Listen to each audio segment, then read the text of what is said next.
Tra uomini e donne la corsa non è alla pari, non nella vita sociale, men che meno in quella lavorativa. A parità di mansioni, la busta paga di una donna è sempre più leggera di quella di un uomo, in Italia come nel mondo, tanto che si stima nel 2074, l'anno in cui si potrà avere una parità di retribuzione.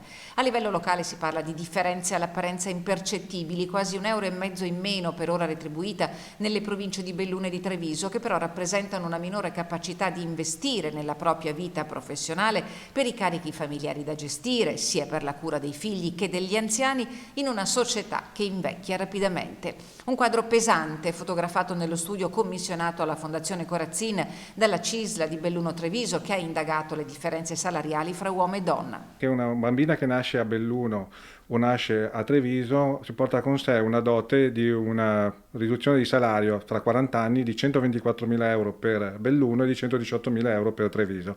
Un gap retributivo capace di limitare la libertà di una donna di scegliere per la propria vita e che la pone in una condizione di inferiorità rischiosissima in ambito familiare. La mancata indipendenza della donna e quindi un livello di inferiorità, di considerazione di inferiorità nel retaggio culturale porta da una parte a una difficoltà di inserimento nel mondo del lavoro e quindi di indipendenza economica e dall'altro a un trattamento di inferiorità da parte del genere maschile e quindi a forme di violenza che nella fase Covid si sono accentuate. Precarie, sottopagate, ma più istruite. Questo dice la ricerca condotta da Stefano Dal Pra Caputo e Francesco Peron, che sottolineano la necessità di interventi con politiche a lungo termine anche a livello istituzionale.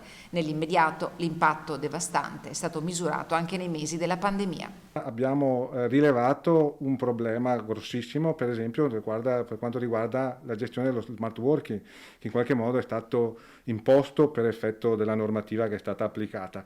E di fatto le donne si ritrovano in casa con la gestione dei bambini, si trovavano con la gestione dei bambini, con la gestione degli anziani e con anche gli obblighi di lavoro che dovevano svolgere per lo smart working.